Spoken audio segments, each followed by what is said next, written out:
Assalamualaikum warahmatullahi wabarakatuh. Perkenalkan, nama saya Putri Febrianti dengan nomor induk mahasiswa 201290004 dari kelas 3A Prodi Tadis Bahasa Indonesia dengan dosen pengampu Ibu Dina Putri Juni Astuti MPD. Baiklah, di sini saya akan menuntaskan tugas morfologi yang berjudul Afiks Bahasa Indonesia. Baiklah, kali ini saya akan menerangkan materi yang berjudul Afiks Bahasa Indonesia. Afiks Bahasa Indonesia terdiri dari prefiks, sufiks, konfiks, infleksi, dan deriviasi. A. Prefiks. Prefiks adalah kata imbuhan yang diletakkan di awal kata atau biasa disebut sebagai awalan. Contoh, kata dasar makan mendapat imbuhan me, jadi memakan. Macam-macam prefiks. Pertama, prefiks me. Prefiks me berfungsi membentuk kata kerja atau verba dan menyatakan makna aktif. Prefiks me ini mengandung arti struktural. Prefiks me ini mengandung beberapa arti, yaitu: yang pertama, melakukan tindakan seperti tersebut dalam kata dasar. Contoh, menanam, menulis, dan membaca. Yang kedua, mengerjakan dengan alat. Contoh, mengetik, membajak, dan mengecat. Yang ketiga, membuat jadi atau menjadi. Contoh, meninggi, menghijau, dan menua. Yang keempat, berbuat seperti atau dalam keadaan sebagai. Contoh, membujang, menjanda, dan membabi buta.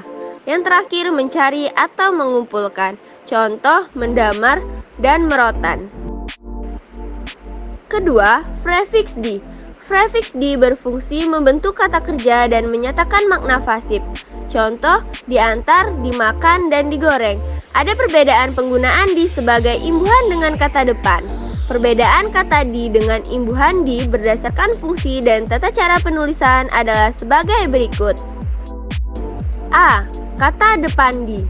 Kata depan di adalah salah satu kata depan dalam bahasa Indonesia yang berfungsi untuk menunjukkan tempat. Menurut pedoman umum ejaan bahasa Indonesia, kata depan ditulis terpisah dari kata yang mengikutinya.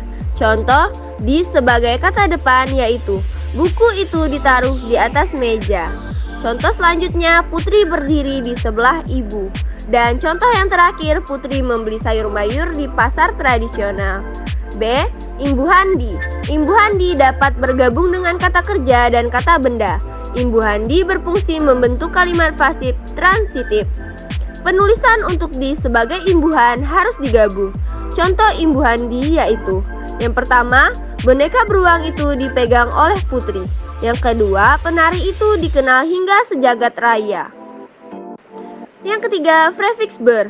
Prefiks ber memiliki membentuk kata kerja, biasanya dari kata benda, kata sifat, dan kata kerja sendiri.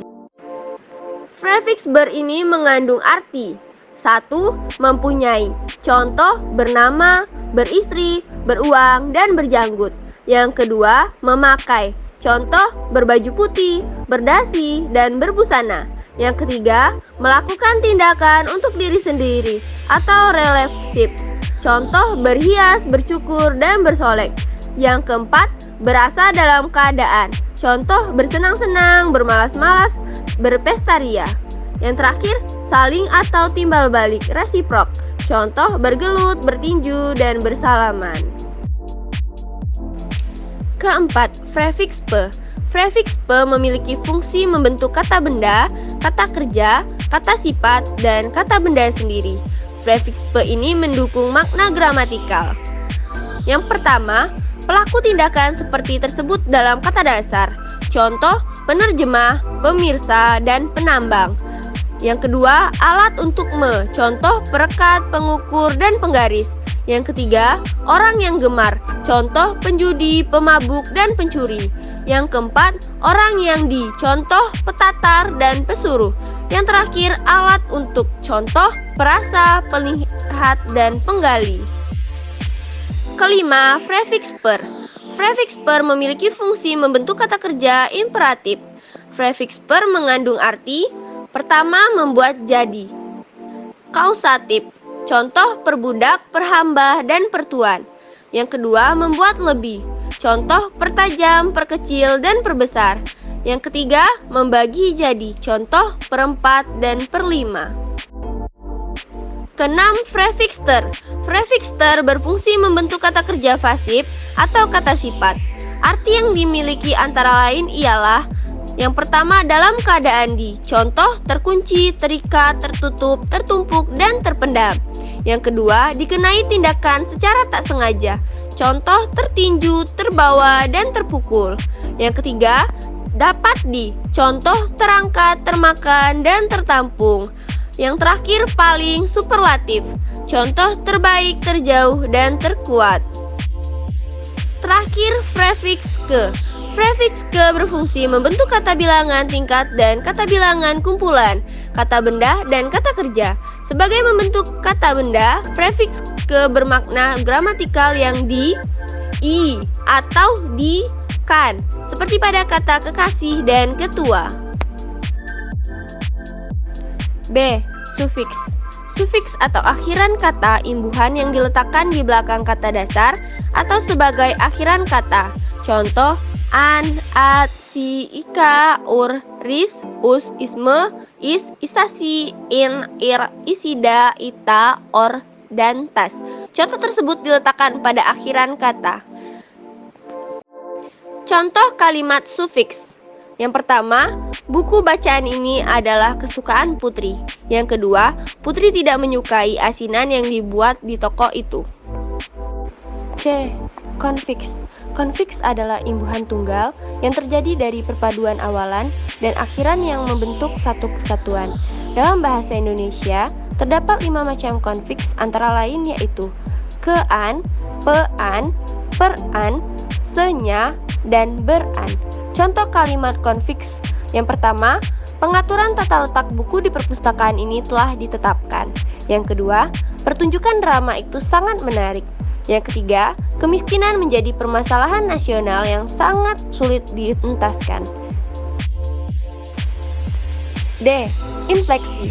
Infleksi adalah proses pembentukan kata batu dengan menambahkan imbuhan terhadap suatu kata yang tidak mengubah kelas kata tersebut. Contoh, kata buah dan buah-buahan.